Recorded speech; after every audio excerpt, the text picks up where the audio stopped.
Amis Taureau, bonjour, voici votre horoscope du mois de novembre. Alors là, la ligne directrice, la tendance qui se dégage de ce mois de novembre, c'est la présence de 3 planètes dans votre signe opposé, le Scorpion. Donc le Taureau est là, sur le zodiaque, le Scorpion est juste en face, il y a friction, opposition, rapport de force.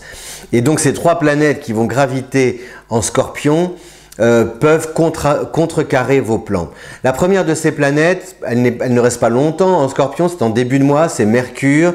Mercure agit sur influence la communication, mais aussi les tractations, les transactions, les négociations, toutes les questions aussi d'ordre matériel, financier.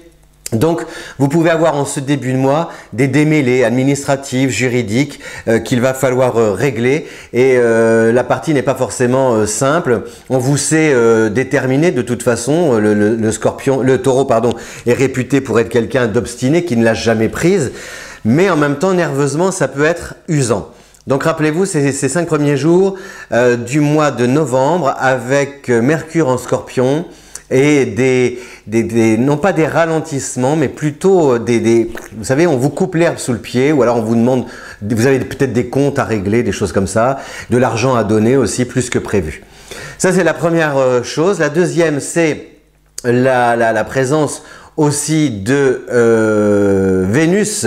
Je regarde mes petites fiches. Oui, Vénus qui va rentrer en Scorpion à partir de la deuxième semaine du mois de novembre.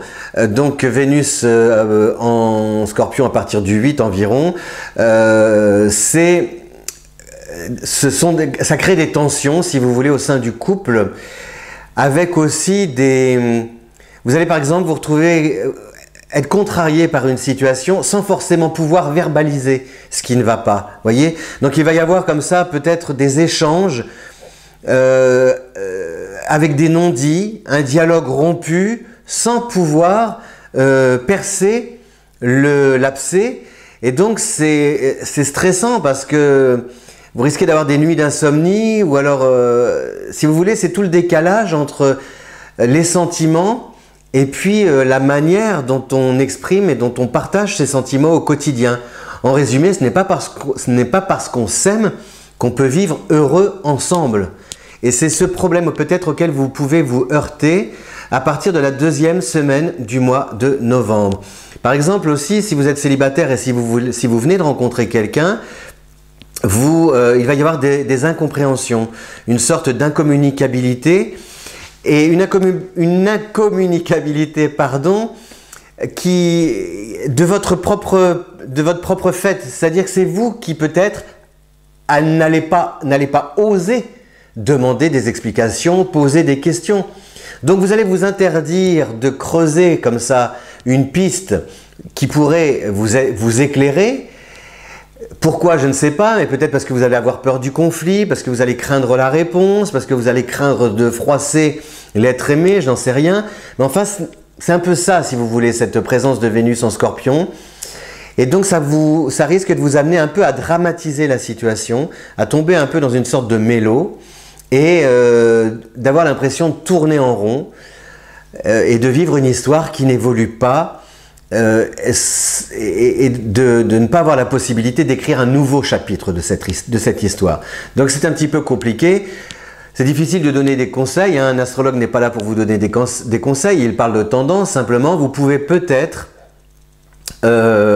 si vous voulez, adopter une attitude qui va permettre à votre partenaire de se positionner, ou en tout cas de parler, voyez, d'adopter, de vous donner une explication. C'est-à-dire, admettons, vous ne donnez pas de nouvelles, vous ne donnez pas signe de vie, eh bien ça va obliger votre chéri ou votre conjoint à vous téléphoner et à vous demander, etc., qu'est-ce qui se passe, etc. Et puis peut-être de tirer sur un fil et peut-être aussi d'aborder un peu la préoccupation du moment. Voilà, donc sentimentalement, difficulté, incompatibilité, incommunicabilité, incompréhension, sans forcément trouver la solution qui permettrait de dénouer la situation. Pour le travail aussi, on a Jupiter qui va traverser, c'est la 3e planète, qui traverse le Scorpion. Donc là, pour un bon moment, comment dire, vous vous retrouvez peut-être avec du travail, avec une surcharge de travail et vous allez risquer d'avoir des difficultés à gérer le temps. Donc, il faut bien vous organiser, il faut bien planifier pour pouvoir compartimenter, quitte à refuser certains projets ou à les décaler ou à les reporter pour pouvoir en temps et en heure remplir votre mission. Parce que sinon, vous allez tout prendre comme ça sur vos épaules, la charge va être trop lourde, vous allez stresser et on vous fait confiance pour mener les projets à bien parce que vous êtes quelqu'un de consciencieux avec le sens du devoir, mais méfiez-vous parce que le stress va gagner du terrain, la fatigue physique aussi et à un moment donné vous risquez de ne pas tenir le choc. Voilà le résumé de ce mois de novembre. Donc un petit souci au niveau du dialogue, les mots, difficulté de langage sur le plan sentimental, risque de surmenage sur le plan professionnel et au niveau de la forme. Donc canalisez vos énergies, tendez des perches pour permettre aussi peut-être aux autres d'ouvrir le dialogue, de lancer le débat pour pouvoir par la suite vous-même échanger et finalement trouver une solution à la situation. Voilà, chers taureaux, ce n'est pas forcément le meilleur des mois, ce mois de novembre, mais on vous sait combatif, puis avec ce sens de la réflexion et de la mesure et de la pondération qui, j'en suis certain, permettra de détendre l'atmosphère, de pacifier les échanges et d'harmoniser les relations. À très bientôt, je vous souhaite un bon mois de novembre. On se retrouve le mois prochain pour un nouvel horoscope et si vous aimez, n'oubliez pas de diffuser cette vidéo autour de vous sur les réseaux sociaux pour avoir la chance de bénéficier et de pouvoir découvrir en avant-première vos prévisions pour les mois suivants. Merci, au revoir.